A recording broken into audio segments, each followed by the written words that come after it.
अगर हम hair loss को डिफाइन करें, I mean what is hair loss and ये कैसे इम्पैक्ट करता है someone who is undergoing this problem? देखिए, hair loss it's a very broad spectrum term I can say. Okay, हम किसी भी तरीके के हेयर फॉल को या हेयर लॉस को सिर्फ हेयर लॉस ही बोलते हैं। अब मैं ब्रॉडली बोलूं अगर साइंटिफिकली, तो दो चीजें होती हैं। एक हेयर लॉस होता है जिसमें आपके बाल गिरते हैं, सिर्फ गिरते हैं। ओके, अगर आप हेल्दी हैं या आप अगर हेयर लॉस की कुछ मेडिसिन ले रहे हैं तो उसमें लगभग आई वुड से अराउंड 100% बाल आपके अगले कुछ महीनों में वापस आ जाते हैं। सेकेंडली, दूसरी चीज होती है हेयर थिनिंग, जो अल्टीमेटली बॉल्डनेस में कन्वर्ट हो जाती है। This is the problematic thing. आप कभी भी नोटिस कीजिएगा, जो बॉल्ड पेशेंट्स होते हैं, पेशेंट इन द सेंस, खैर हम अपनी टर्म में बात करें, अगर बॉल्ड पर्सन होता है, स्पेशली बॉल्डनेस मेल्स में ज्यादा होती है, तो आप देखेंगे उनकी हेयर लाइन, स्पेशली ये जो होता है, इसको हम फ्रंटो टेम्पोरल एंगल बोलते हैं, यहाँ से थिनिंग स्टार्ट होती है और वो धीरे धीरे पीछे जाना स्टार्ट होता है। हेयर थिनिंग होता है, थिन होते होते वो इतना पतला हो जाता है कि it stops growing, basically roots are dead, तो वो एरिया बॉल्ड हो जाता है। बॉल्डनेस प्रोग्रेसिव होती है, ये आपकी हेयर लाइन लगातार पीछे जाते जाती है। प्लस उसके साथ में फिर अराउंड अर्ली 30s में ये बोलूंगा मैं कि जो पीछे होता है, हम इसको क्राउन एरिया बोलते हैं या ऑक्सीपिटल एरिया बोलते हैं, यहाँ पे भी थिनिंग स्टार्ट होती है और अल्टीमेटली फ्रंट हेयर लाइन और ये क्राउन बॉल्डिंग दोनों मीट कर जाती है, तो सर के ऊपर का पूरा पार्ट बॉल्ड हो जाता है। सो इधर it can start from crown, both I would say, but generally start होता है हेयर लाइन से। बट बहुत सारे पेशेंट्स में आप सिर्फ क्राउन बॉल्डिंग भी देखेंगे, एक्चुअली जेनेटिक होता है। हम आगे जैसे बढ़ेंगे हम बात करेंगे डिटेल में। तो ये दो चीजें बिल्कुल समझ लीजिए, बिकॉज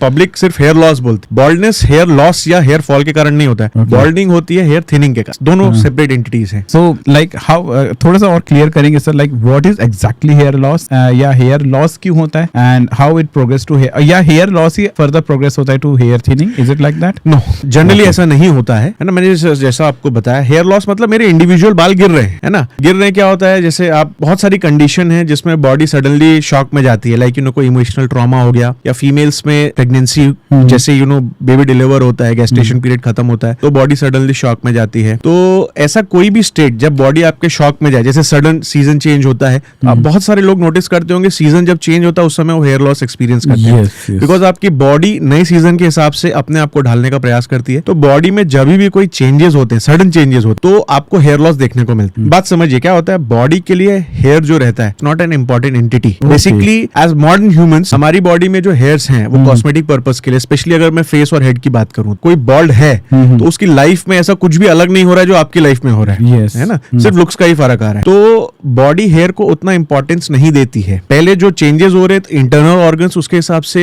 मॉडिफाई होते हैं, मॉडिफाई नहीं होते हैं, एडजस्ट होते हैं। बाद में अगर कुछ बालों के लिए न्यूट्रिशन वगैरह बच जाता है तो वो बालों को बॉडी ट्रांसफर करती है, ठीक है। पहले इंटरनल ऑर्गन्स को वो जो भी चेंजेस उनको चाहिए, उसके लिए जो उनको एनर्जी या न्यूट्रिएंट्स चाहिए वो प्रोवाइड करती है। हेयर जो है प्रायोरिटी लिस्ट में लास्ट में आता है। इसीलिए नॉर्मली आप हेयर लॉस एक्सपीरियंस करते हैं जब भी कोई शॉक सडनली होता है। तो हेयर जो सेल्स होती हैं जो बालों को प्रोड्यूस करती हैं, उनको ग्रोथ सिग्नल्स नहीं मिलते हैं कुछ टाइम के लिए, तो हेयर प्रोड्यूस करना बंद कर देते। तो जहां से बंद होता है प्रोड्यूस होना, तो पहले जितना बन चुका है उतना बाल रहता है, बाकी वो गिर जाता है। ये मैंने आपको बहुत सुपरफिशियली बताया, इसके अंदर बहुत डीप साइंस है। हेयर लॉस जनरली, मैंने बाल खींचे, मेरे हाथ में बाल आ गए, सीजन चेंज हो रहा है, बाल गिर रहे हैं, प्रेगनेंसी हो गई, बाल गिर रहे हैं, सडन ट्रॉमा हो गया, बाल गिर रहे हैं, बहुत टेंशन में आ गया हूं, बाल गिर रहे हैं, ये टेम्पररी है। ये कंडीशन जब हट जाएगी और आप हेल्दी हैं या आप इसके लिए मेडिसिन लेते हैं, तो अगले कुछ महीनों में ये सारे बाल आपके वापस आ जाते हैं। सर, जब आप कह रहे हैं कि like it is the last priority of our body, so does it also mean कि इवन हेयर लॉस और maybe hair thinning, is it a signal of some underlying problem also? Yes, of course.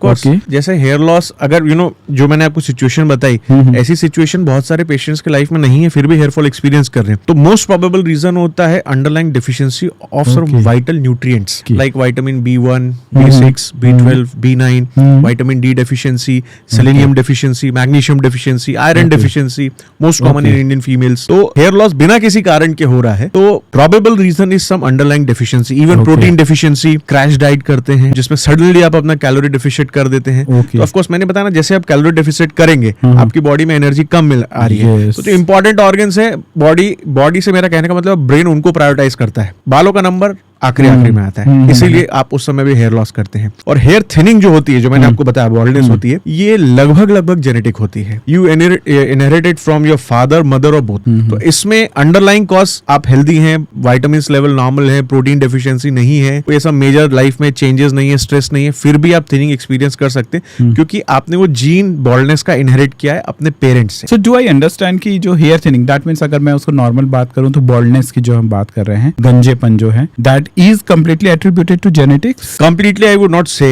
but mostly I would say up to 90-95% genetic है उसका cause, genetics है. Sir before going कि हम उसके treatment procedures और इस पर बात करें, I just want to know is there any way कि उसको हम प्रिवेंशन, आई मीन अगर किसी को जेनेटिकली वो इनहेरिट कर रहा है वो जीन्स, तो फिर भी ऐसा कोई तरीका है like he can completely means widely वो उसको प्रिवेंट कर सके उस स्टेज में जाने का? देखिए, complete prevention is not possible, but slowing down the miniaturization, मतलब जो बाल पतले होते जाते हैं ना, उसको हेयर मिनिचुराइजेशन बोला जाता है. तो उस प्रोसेस को हम स्लो डाउन करते हैं. जो हेयर बॉल्डनेस है, मतलब बॉल्डनेस है, मेल पैटर्न बॉल्डनेस है, वो प्रोग्रेसिव इन नेचर होती है. बट मैंने ऐसा देखा है कि लगभग 40-45 आते आते ना वो प्रोग्रेशन लगभग स्टॉप हो जाता है. फिर आपको नेक्स्ट स्टेज में हेयर फॉल होगा जनरली जब आप एज कर रहे होंगे, मे बी बियॉन्ड 55-60 के आसपास. तो ये जब तक 40-45 तक जो प्रोग्रेशन है बढ़ रहा है, प्रोग्रेशन की स्पीड को स्लो डाउन किया जा सकता है. How so, like anything? हाँ, ऑफ कोर्स. जो मोस्ट कॉमन मेडिकेशन जो एक्चुअली यूएस एफडीए ने अप्रूव किया है वो है आपका minoxidil 5% and finasteride 1 mg per day. ये दो मेडिसिन यूएस एफडीए द्वारा अप्रूव्ड है फॉर प्रिवेंटिंग और slowing down of baldness progression. Otherwise natural remedies? Natural देखिए काफी सारी चीजें हैं, जैसे सौ पाल्मिटो एक्सट्रैक्ट होता है, पंपकिन सीड्स होते हैं,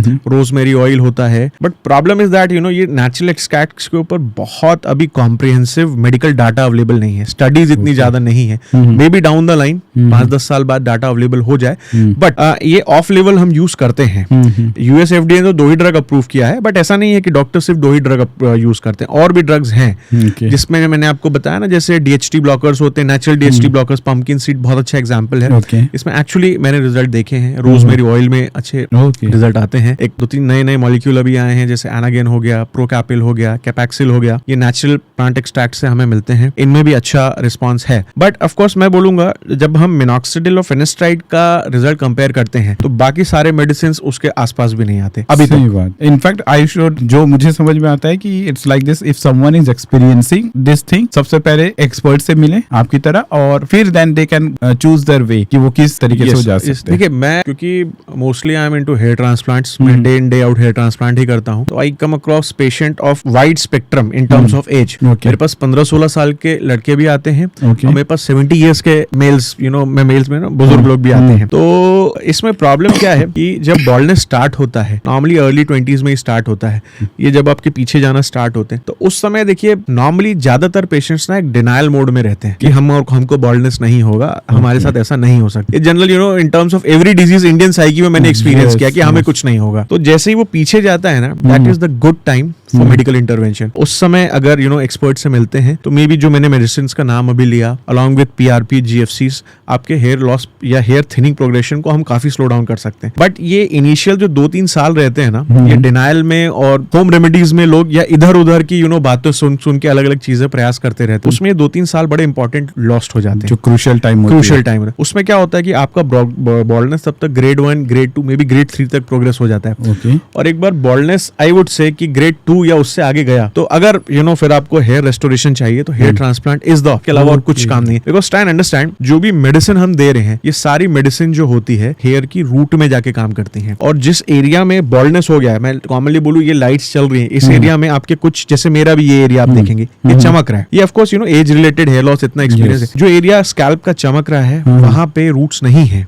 या मे बी इतनी डैमेज हो चुकी है कि वो रिपेयर नहीं हो सकती. तो इट्स लाइक जमीन में बीज ही नहीं है और मैं डेली इस उम्मीद में खाद डालते रहूं कि किसी दिन तो पौधा हो जाए. It's like that. जब बॉल्डनेस हो जाता है फिर भी वो कुछ ना कुछ रेमेडी करते रहते हैं कि बाल उग जाए. अब देखिए, जब रूट्स ही नहीं है तो मेडिसिन कैसे काम करेगी?